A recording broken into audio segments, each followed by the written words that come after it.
Hi everybody, John here. Glad you could make the call.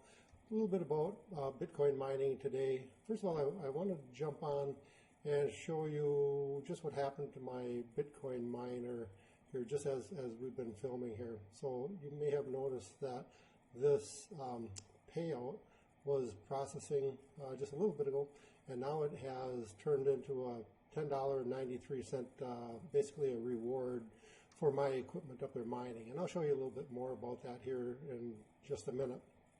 But let's go over what we're looking at here. This is slush pool. We have our miners engaged in this slush pool, and they basically like mining together. I forget what their tagline is, but I find slush pool to be a very good company to work with. They're from the Czech Republic, and I've done some dealings in the Czech Republic before. Some people that we know very close to heart, and they're absolutely great guys. So that in itself kind of lend itself well for the slush pool. Also, slush pool, from what I understand, is the oldest mining pool out there. So a little bit of a review here. So right up here you can see that we've got basically 12 workers running, and I'll show you just a clip on those here in just a minute.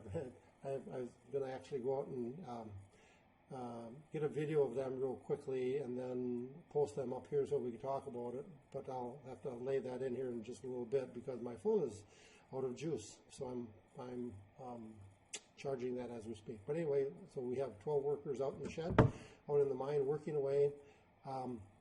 Their hashing rate, their scoring hash rate at this point is 151.6 trillion hashes per second, and that's very, very fast. So that's why they generate heat and noise and those types of things, and why you can't really have them next to your desk and get anything done during the day, because you just wouldn't hear yourself think.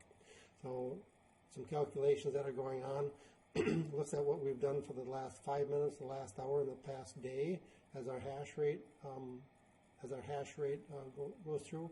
I had a miner go down yesterday for one reason or another. You know, I was messing with it and I couldn't see it on my I don't know what you call it, on my toolkit to look into the miner. So I rebooted it and it didn't want to come back up very nicely, and then I had to reboot it again and power cycle it down and reboot it again, and then finally now it looks like it's up and running pretty steady. If I click on the workers tab here, I can go take a look at all the workers.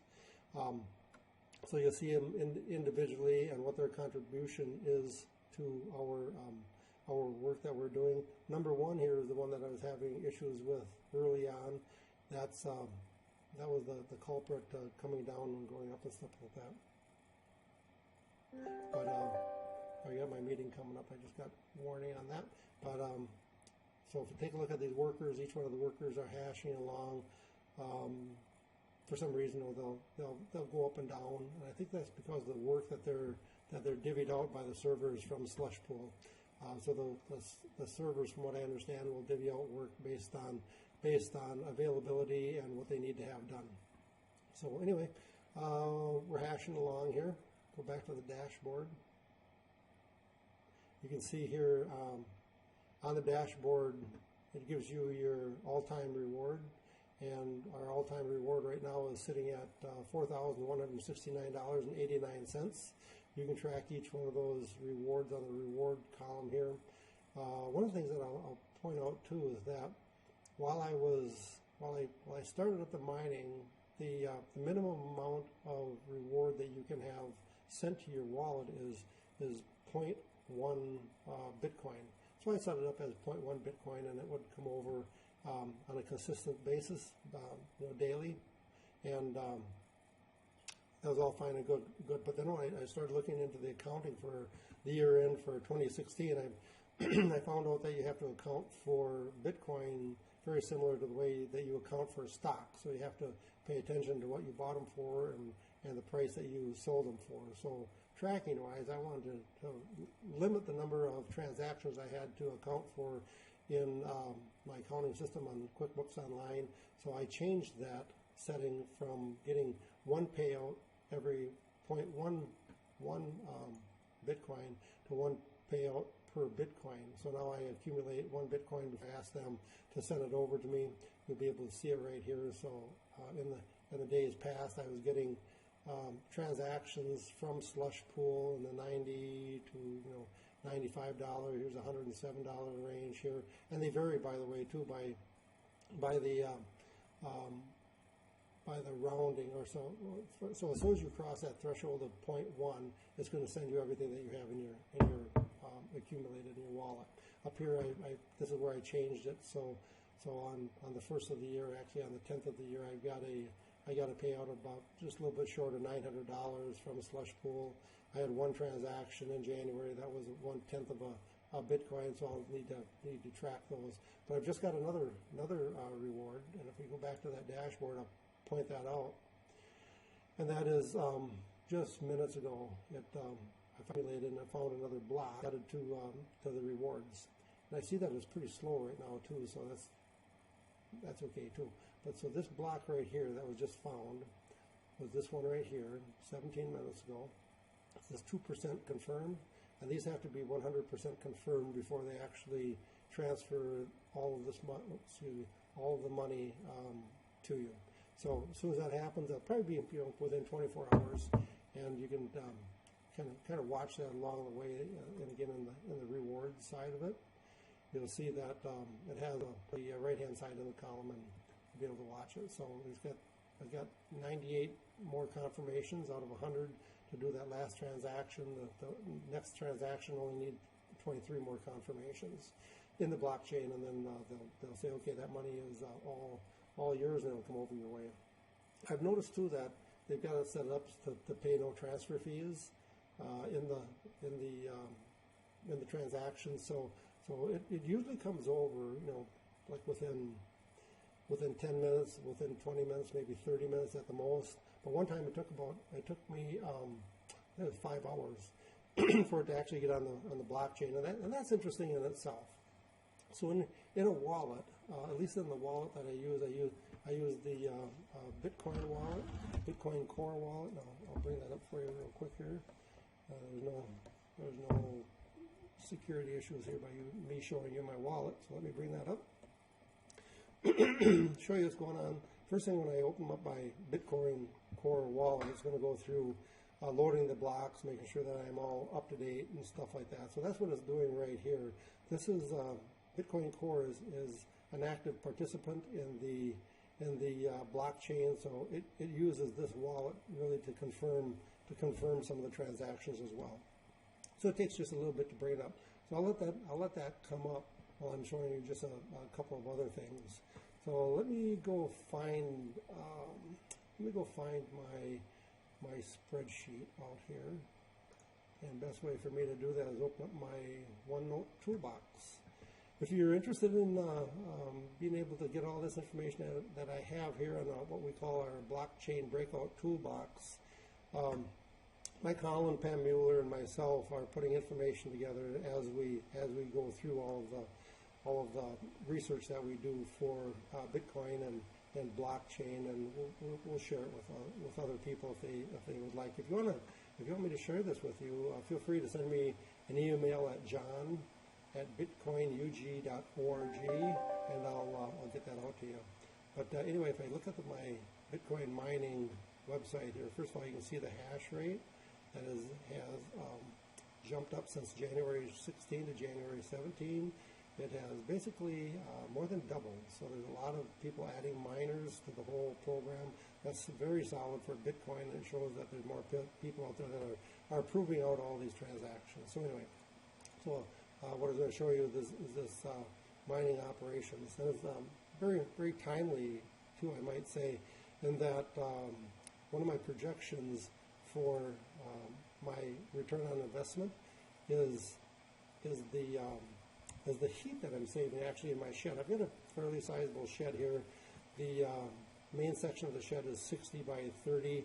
So, and my office side of it is basically a 2-bedroom apartment here. So I've got a little bit less than 1,000 square feet in my office. So I'm heating the whole thing with my miners. And so I say that it's an interesting time that the LP was delivered today, and LP driver was kind of amazed. I'm on a keep full scenario. So in other words, he's supposed to keep my tank full for me all the time. We live in a country, so I don't have natural gas. So they keep it full, and they calculate it on, you know, how empty my 500-gallon tank gets. This morning when he delivered it, he only put in about 90 gallons. So I'd say probably in the area of about $300 since I've had my miners going. I've turned off the heat in both the shed and the office, and so I'm not heating these at all, saving my LP for basically my hot water in the house and the fireplace. So I've saved on my return on investment so far.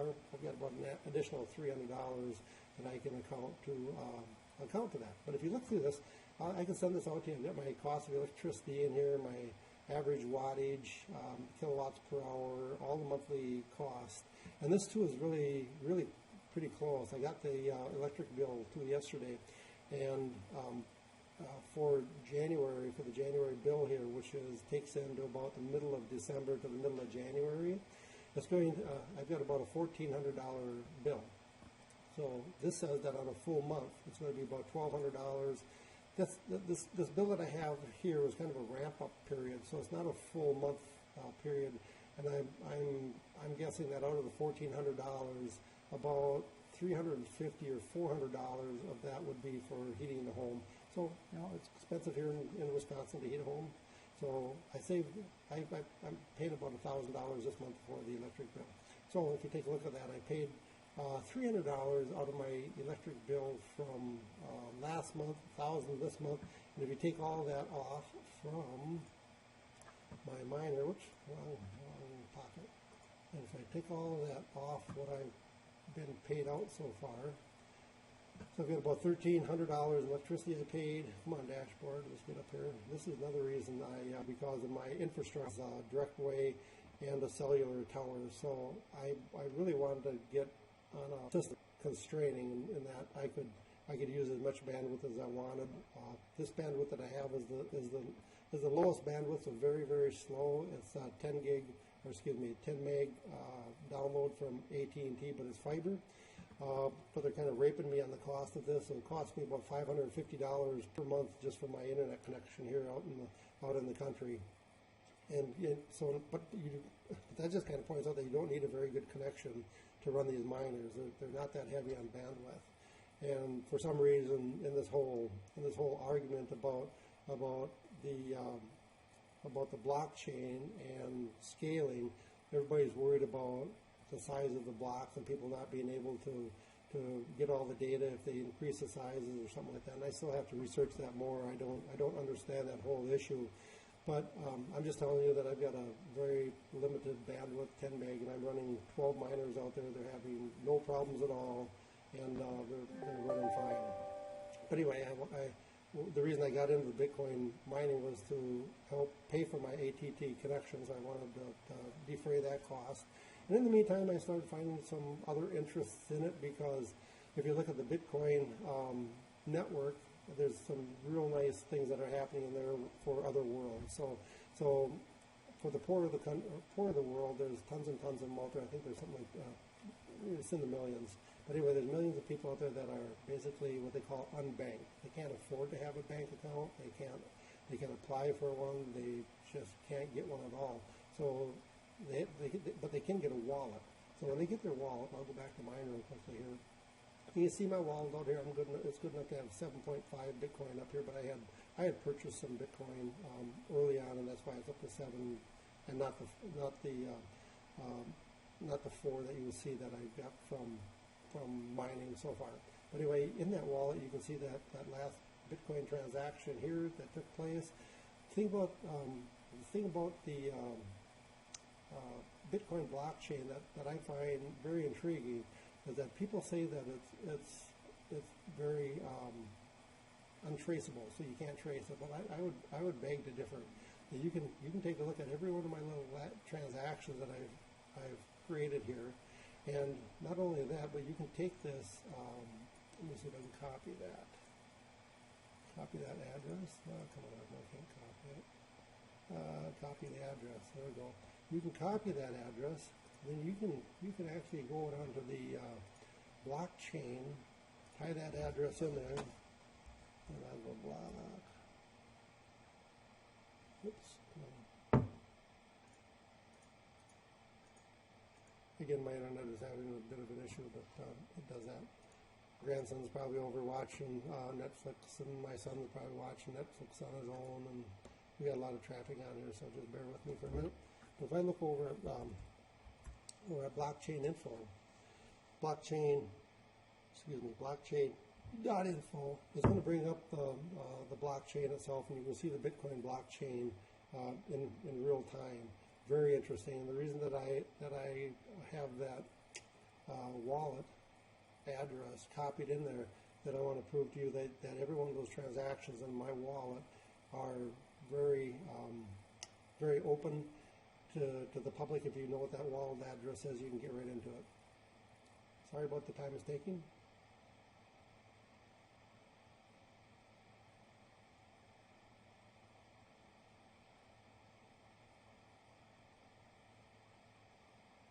Okay, but here it came up. Now if I search for my address, I just plop it in here.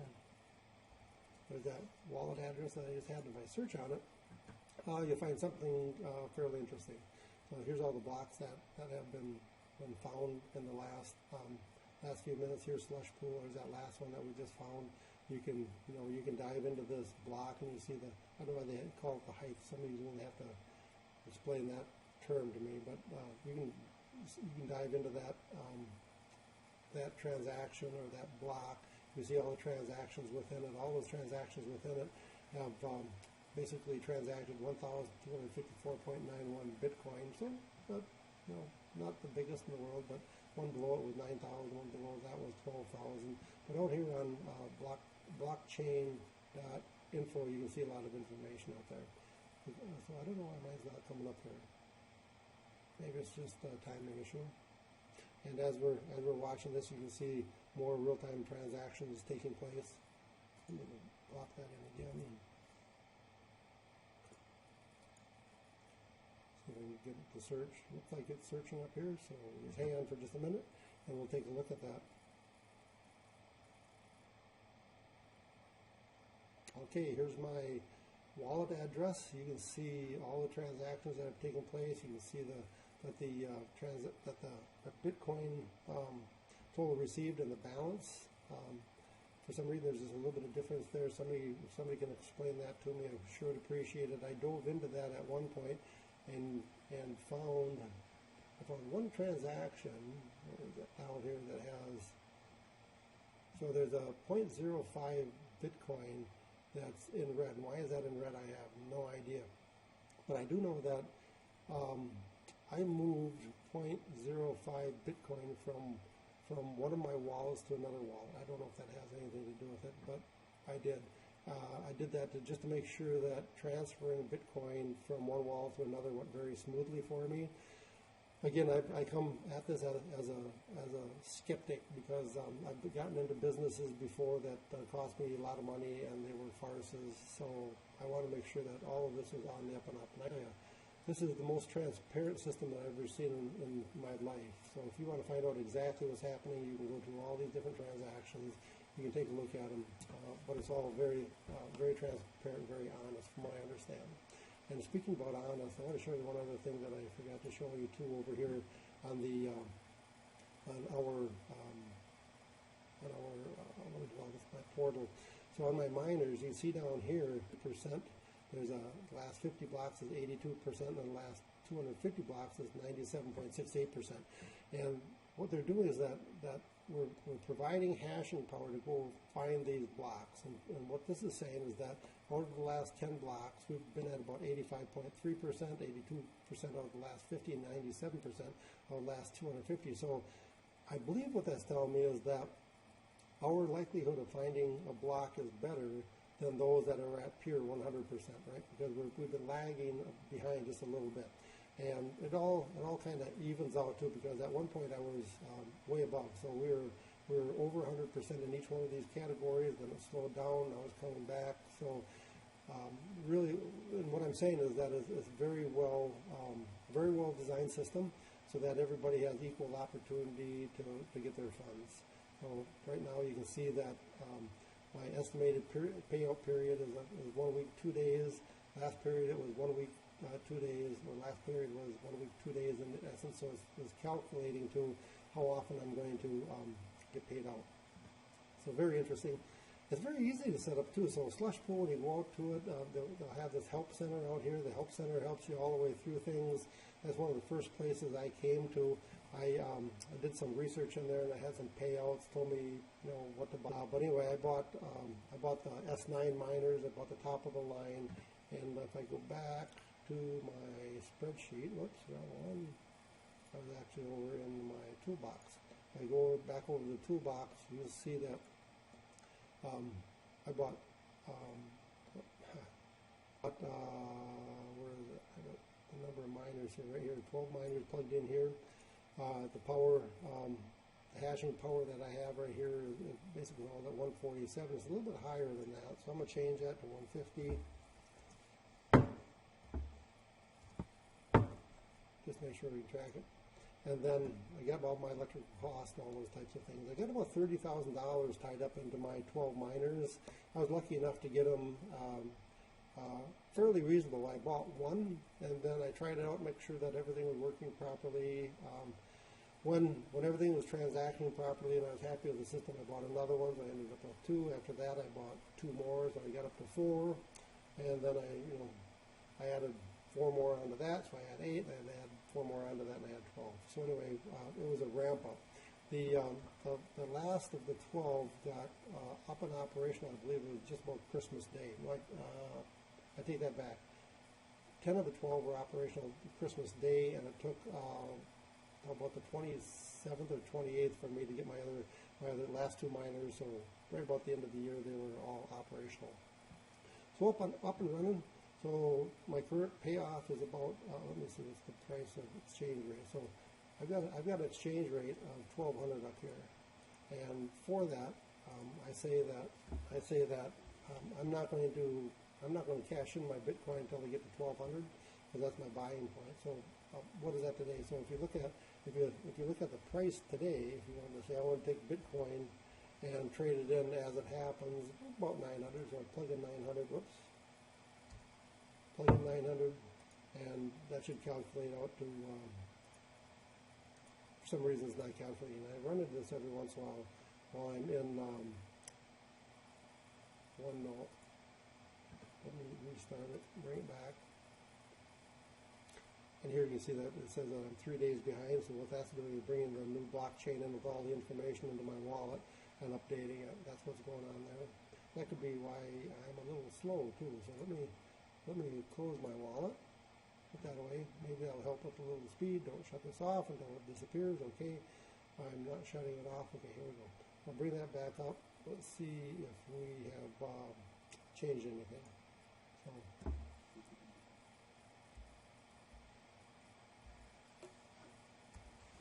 set it back to 12, and it's not calculating. But anyway, so I think my payoff is going to be about 10 months, something in there when I cash out the funds. It's a little bit better than that because I'm going to save probably about $1,200 in heating costs this year because I'm heating the shed with miners. And I'll jump over to a quick video of that, and I'll show you here just in a moment. Let me think. Anything else that I want to cover for today? There isn't. So let me just say, oh, here's that slush pool beginner's guide. If you go through that, it's very good. Let me just say too, these Bitcoin miners that I bought, I didn't trust buying them from just any place, so I bought them off Amazon. I might have paid a little bit more than typical, but I bought them through Amazon. I bought power supplies from Amazon. I had one miner that was giving me fits in the very beginning, and I thought, oh man, now I got to deal with China because that's where the support comes from, Bitmain. So Bitmain support had a chat box there. I tossed in a question. I thought, well, probably going to be a day or two before I hear back and I get this thing fixed. But they sent me a message back in about 10 minutes, picked it up. They pointed me in the right direction to get help, and all it was a software update. So I updated my software, and all went very smoothly. In fact, I will show you that too here very quickly. And if I get to my Bitcoin miners, I can go out there and look at these miners. Let's look at miner number 1. This is the miner that was giving me some fits earlier on. I can see all the information up here about the system. This is actually logged into the miner himself. If I go take a look at this miner's status, it'll pull up the heat of the chips. So they're running, one chip is, or one side is running about 96 degrees centigrade. And I found that, they can run, up to like 110 degrees centigrade, which is warm, and they still run well. But I like to keep them down around the 80 to between 80 and 100 degrees, so they're running pretty good right now. See all the different things. You can see where my address is for John Verdon Worker 1 and all that kind of good stuff. So there's my miner, and you can take a look at it. So for the system that he's using, I can do things like reboot it. I can reboot it from my house wherever I want to do it. I can upgrade the software, and this is where support sent me to upgrade it. So I took a backup. I put in the address to my drive where I had downloaded the upgraded software. I told it to finish out, and it finished properly. So they had me up and running real quick again. So kudos to support. They did a great job. Anyway, I'm going to show you a bit of the mining next here. So hang on. Okay, walking out of my office, first of all, you can see I've got my Expedition here, bolt, and some other things hanging around. The shed is, like I said before, 60 feet long, 30 feet wide. I've got the door open there a little bit because of the heat. Builds up with the ant miners. Here you can see that I have 6 ant miners on each one of the shelves. They're all plugged into their own circuitry. They are 20 amp circuits wired onto 12 gauge wiring all the way back to the circuit breaker box. All the S9s are just a little bit different from one another. They got probably 3 or 4 different flavors. The hashing speed is different. These are 1600 watt power supplies, good power supplies. Again, everything ordered right from Amazon.com. Down below here, you'll be able to see this blue cowling that I have on here. Because of the heat that these put off, in the summertime, I'm going to have to get rid of that heat some way. So my thought here is that I'm just going to take those, turn them right against the wall, and have a vent going outside. There you can see the AT&T internet. My God, they had to bring in all kinds of internet stuff there for AT&T. Why they had to do that? Because I don't know. It's a business class internet connection, and that's all that I understand.